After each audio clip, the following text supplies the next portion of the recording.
자, 이제 본격적으로 실전 프로젝트로 넘어가기 앞서서 텐서플로우에서 딥러닝이 어떤 식으로 이루어지는지 좀 아웃라인을 이해시켜 드리기 위해서 진짜 간단한 수학 문제를 딥러닝으로 풀어보도록 할게요.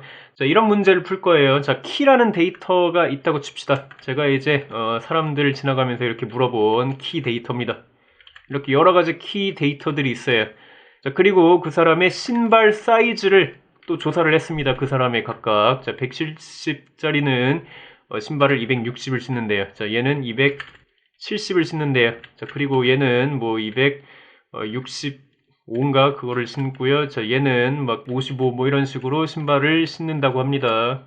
알겠죠? 자, 이거랑 서로 어떤 관련이 있을까요? 라고 이제 여러분들이 이제 문제를 내면 풀 수 있습니다. 리니어 리그레션 뭐 그런 걸 이용하시면 돼요. 자, 키랑 신발은 얼마나 관련이 있을까요? 자, 이런 식으로 보통 식을 세워서 문제를 풀게 됩니다. 자, 이게 신발이에요.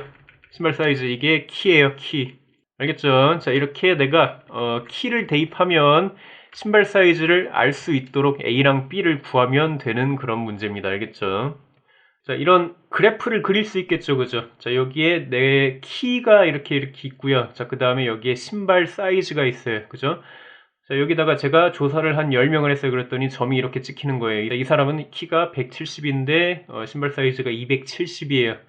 자, 이런 식으로 데이터들을 이렇게 다 찍은 거예요. 자, 그러면은 자, 이 데이터 간의 연관성이 눈에 보이죠, 그죠? 뭔가 직선을 그리면 이거랑 뭔가 자료들이 연관이 되어 있을 것 같고, 그죠? 그런 느낌이 듭니다. 자, 그래서 이 직선을 구하자는 거예요. 자, 그래서 이 직선은요, 내가 뭔진 모르겠는데, 이 직선을, 내가 모르는 직선을 이제 수학적으로 표현을 하면, 자, ax 플러스 b라고 많이 표현을 합니다. 는 y 뭐 이런 식으로 내가 모르는 1차 함수는 이런 식으로 표현한다고 중학교 때 아마 배웠을 거예요. 자, 그래서 우리도 이런 식을 쓴 거고요. 알겠죠? 자, 그래서 이제 여러분들은 A랑 B의 값만 찾으면 이 직선이 뭔지 알 수 있어요. 자, 그러면은 실제로 내가 X에다가 내가 키를 대입하면 이제 A랑 B를 알고 있으니까 이제 실제로 뭐 신발 사이즈를 추론할 수 있는 거고요. 알겠죠? 그죠? 자, 그냥 1차 방정식, 1차 함수 이런 거 문제 푸는 거라 생각하시면 돼요.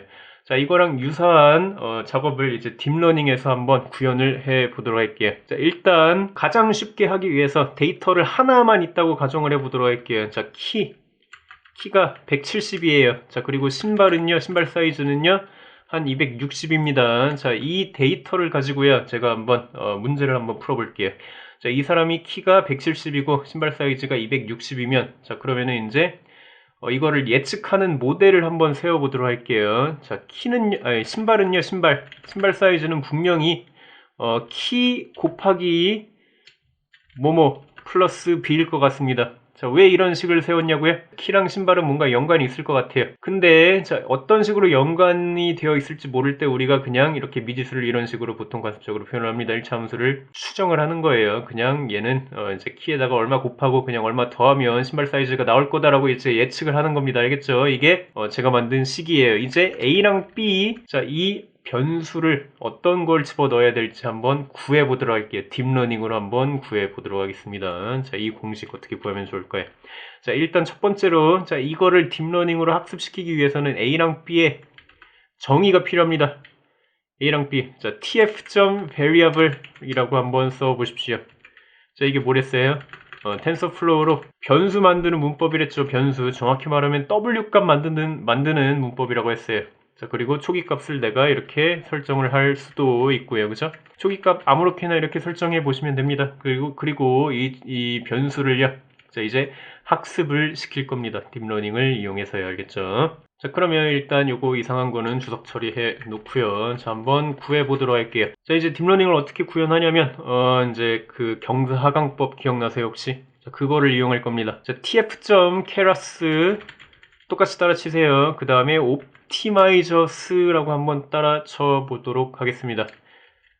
알겠죠? 자, 이게 뭐냐면 경사하강법을 이용해서 지가 알아서 이 W 변수들 있잖아요. 자, 이거를 지금 업데이트 해주는 고마운 도구예요. 함수예요. 알겠죠? 이것만 있으면 여러분 경사하강법에 의해서 이렇게 W 값 변수들을 업데이트가 자동으로 일어난다고 보시면 됩니다. 자, 그 다음에 경사하강법을 이용해서 이제 업데이트를 하는데요. 자, 이거를 이제 옵티마이저라고 하거든요. 여러분이 선택할 수 있는 옵티마이저가 여러 가지가 있습니다. 자동 완성이 되죠. 자, 아담이라고 한번 선택해 볼게요. 자, 이제 그 경사강법에 의해서 변수들을 막 이렇게 업데이트를 해주는데, W 값을 업데이트 해주는데, 그 업데이트를 해줄 때 있잖아요. 자, 일정하게 업데이트를 해주는 게 아니라, 자, 경우에 따라서 얘가 많이 업데이트를 해주고, 경우에 따라서 적게 업데이트를 해주고, 그런 식으로 스마트하게 업데이트를 해주는 고마운 옵티마이저가 바로 아담이라는 애예요. 얘 말고도 여러 가지가 있는데 아담으로 시작하시면 됩니다. 가장 이제 전반적으로 성능이 좋아요. 원하시면 여기다가 러닝 레이트까지도 이제 여러분이 정하실 수가 있습니다. 자, 얼마만큼 이렇게 한 번에 변수들을 이제 W 변수들을 업데이트 할 거냐라는 그런 뭐 숫자 지정하는 부분이라고 보시면 돼요. 이거 없어도 자동으로 이제 0.0001인가 그거가 할당이 됩니다. 근데 수정하고 싶으면 이렇게 저처럼 집어넣어 주시면 됩니다. 난 0.1로 할 거예요. 그런 뜻이라고 보시면 돼요. 자, 그 다음에 얘를 변수에다가 저장해 보도록 할게요. 옵티마이저라고 할게요. 옵티마이저라는 변수에다가 저장해서 갖다 쓰시면 되겠습니다. 자, 그 다음에 경사하강법을 실행하는 법은 그냥 이게 끝입니다. .minimize라고 쓰잖아요. 그러면은 경사하강이 일어납니다. 그리고 이제 이 소걸 안에다가 두 가지의 파라미터를 집어 넣으셔야 되는데요. 이거는 선택이 아니에요. 집어 넣으셔야 돼요. 손실 함수를 먼저 집어 넣으셔야 됩니다. loss 펑션이라고 하는 거 있잖아요. 그걸 일단 만들어서 집어 넣으셔야 되고요. 두 번째 var list라고 해가지고요. var list는요, 뭐 이런 식으로 리스트로 이렇게 만들어 주시면 됩니다. 자, 이게 뭐냐면 이거 가장 쉬운 것부터 설명해 드리자면 이거는 내가 이제 경사하강법을 이용해서 업데이트할 변수들 목록을 다 여기다가 집어넣어 주시면 돼요. 변수들 여기 있죠, 그죠? 나는 A랑 B라는 변수들 업데이트 할 거잖아요, 그죠? 그거 다 여기다가 적어주시면 돼요, 리스트로 해. 그리고 손실함수는 만드시면 됩니다, 위에서. 자, 손실함수 한번 만들어 볼게요. 자, def 손실함수 loss 펑션이에요. 자, 손실함수 예를 몇 개 들어본 것 같은데 막 mean squared error 이런 거 기억나세요, 혹시? 자, 그런 거 여기다가 이렇게 만드시면 돼요. 손실함수는 어떻게 만드냐면요, 그냥 뭔가를 뱉어내 주시면 됩니다. return을 이용해서 뭔가를 뱉어내 주시면 돼요. 손실값을요, 손실값. 알겠죠? 자, 얼마나, 손실값이 뭐냐면요, 이제 실제값이랑 예측값, 이거의 차이를 뱉어내 주시면 됩니다. 간단히 생각하면 이게 다예요. 그냥 실제값에서 이제 예측값을 뺀 거예요. 자, 그러면은 이제 이게 오차죠, 오차. 지금 그냥 오차를 이렇게 뱉어내 주시면 됩니다. 근데 오차를요, 그냥 빼면 안 되고, 보통 이제 너무 이제 마이너스 값으로 이제 너무 극한으로 이렇게 칠하는 걸 방지하기 위해서 얘를 제곱을 해서 이렇게 제곱 있죠, 제곱. 이거를 이제 뱉어내 주게 됩니다. 제곱은 이제 파이썬에서 이렇게 하진 않고요. 텐서플로우 함수 같은 걸 이용하시면 쉬워요. tf.square라고 하시면요, 이 안에 있는 값을 제곱을 해줍니다. 자, 이런 식으로 해주시면 돼. 자, 아무튼 뭐 이거 말고도 여러 가지 이제 여러분들이 원하는 그런 손실값들이 여러 가지 종류가 있겠죠. 자, 원하는 걸 그거 여기다가 그냥 써주시면 돼요. 저는 그냥 제 맘대로 이렇게 예측값을 하나 만들어줬을 뿐이고요. 자, 이게 좋을 것 같아요. 자, 근데 여기에 들어갈 실제값은 뭐예요? 실제값. 요거 260 아니, 260? 실제로 우리가 예측한 신발이라는 거 있죠. 자, 그거는 뭐 요거 아닐까요? 요거 그죠? 이거 맞죠, 그죠?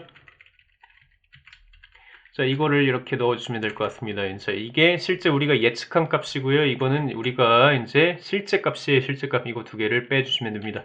좀 깨림칙하면 이렇게 뭐 예측값 이렇게 해주시면 됩니다. 예측값, 그죠? 예측값 이렇게 만들었어요. 그 다음에 예측값을 이렇게 빼주시면 상관없을 것 같아요. 이런 식으로 하면 손실함수가 완성이 돼요. 손실함수는 어려운 거 아니고요. 그냥 실제값과 예측값의 차, 그거를 이제 뭐 mean squared error를 쓰든지 바이너리 크로스 엔트로피를 쓰든지 해서 이렇게 뱉어 주시면 됩니다. 끝이에요. 손실함수 집어넣었죠, 지금. 함수명 이렇게 집어넣으시면 됩니다. 자, 그러면은 이제 딱 이거를 실행을 딱 한 번 하잖아요. 자, 그러면은 이제 경사하강이 딱 한 번 일어납니다. 그래가지고 이제 A랑 B 값을요, 이제 얘가 업데이트를 한번 뿅 해줘요. 그러면은 실제 이제 A랑 B가 원래 기본값이 0.1에서 0.2 뭐 이렇게 되었었는데, 그게 아니라 실제 답과 유사한 A랑 B로 이렇게 뿅 변한다는 소리예요. 알겠죠? 그게 딥러닝이에요. 근데 한 번만 해서 되겠어요, 그죠? 한 번만 하면 막 얘가 0.2랑 0.3이 될 것 같은데, 뭐 그러면 제대로 이제 우리가 예측하는 값이 나오지 않을 것 같아요. 자, 그래가지고 자, 이거를요 여러 번 반복을 하시면 돼요. 좋은 값이 나올 때까지, 실제 최저값이 나올 때까지 이거를 반복을 하시면 됩니다. 반복을 어떻게 하냐면 반복을 쓰면 돼. 그냥 for I in range 막 300. 자, 이게 뭐냐면 300번 안에 있는 코드를 반복해 주세요 라는 뜻이잖아요. 그죠? 네, 그러면 이제 이거를 300번 반복을 해줘요. 300번 반복을 하면요, 이제 A랑 B 값이 그나마 좀 괜찮은 값으로 아마 변할 것 같습니다. 자, 진짜 A랑 B 값이 변하는지 확인해보고 싶으면 프린트 A랑 B 언제나 이렇게 해보실 수 있어요. 값 두 개를 동시에 출력하고 싶으면 콤마로 구분하면 되죠, 그죠? 자, A랑 B를 이렇게 출력을 해 보도록 할게요, 제가. 그리고 이제 결과를 한번 살펴보면 이제 300번 이렇게 반복이 돼가면서 이제 첫 번째 A 값은 이렇게 되고요. B 값은 이렇게 된다고 보시면 됩니다. 그죠? 자, 이게 답인 것 같은데요. 보기 좋게 바꾸고 싶으면요. .numpy라고 이렇게 해주시면 이제 실제로 그 변수에 담긴 그 숫자 값만 이렇게 출력이 됩니다. 다시 한번 이렇게 출력을 해보면 A랑 B 값이 각각 출력이 되겠죠. 그죠? 자, 이렇게 가면서 A랑 B 값이 각각 이렇게 출력이 되고 있는 것 같아요. 자, A는 1.5, B는 1.62, 좋은 값이라고 얘가 추정을 해주네요. 그죠? 네, 이렇게 쭉 올려보면 이 값들이 어디서 어떻게 이렇게 변했는지도 알 수 있고요. 그죠? 맨 처음 값은 막 0.2, 0.3 이런 식으로 변했는데 점점 갈수록 실제 1.5랑 1.6이라는 값에 수렴하게 되겠죠. 그죠? 자, 그래서 우리가 원하는 A랑 B는 1.51 어쩌고고 얘는 1.61 어쩌고입니다. 그래서 실제로 계산을 해보면 A랑 B 값이 이렇게 나왔잖아요. 이거 한번 대입해보세요. 여기다가. 자, 170 곱하기 1.52 한번 해보세요. 그 다음에 1.62를 한번 더해보는 겁니다. 그러면은 260이 나올걸요? 그거랑 근사한 숫자가 나올 겁니다. 자, 그러면 A랑 B 구했죠, 그죠? 자, 이게 우리가 만든 모델이에요, 모델. 그죠? 리니어 리그레션 모델입니다. 자, 이제 키 값으로 키만 알면 이 사람의 신발 사이즈를 추정할 수 있는 거예요. 어떻게 하겠어요, 이제 추정은. 여기다가 180 집어넣으면 이제 이 사람의 신발 사이즈가 나오겠죠, 그죠? 275 얼마가 나올 것 같은데. 자, 이런 식으로, 이런 간단한 수학 문제도 딥러닝으로 풀 수가 있습니다. 배보다 배꼽이 더 큰 것 같지만, 그죠? 자, 이거 다음에 해볼 건 이제 데이터가 좀 많을 경우에겠죠. 키랑 뭐 신발 데이터가 좀 많을 경우에 이런 것들을 어떻게 추론을 할 건지 그런 것도 한번 해 볼 텐데, 자, 실제로 이제 이거는 많이 쓸 데가 별로 없어요. 실용적이지 않습니다. 실제로 딥러닝을 이렇게 돌리진 않으니까 이거 그냥 시범일 뿐이고, 자, 조금 더 진보된 형태의 말은 모델을 이용한 딥러닝을 이제 본격적으로 이제 나중에 시작할 건데, 이거는 가벼운 마음으로 그냥 듣고 넘어가셔도 될 것 같습니다.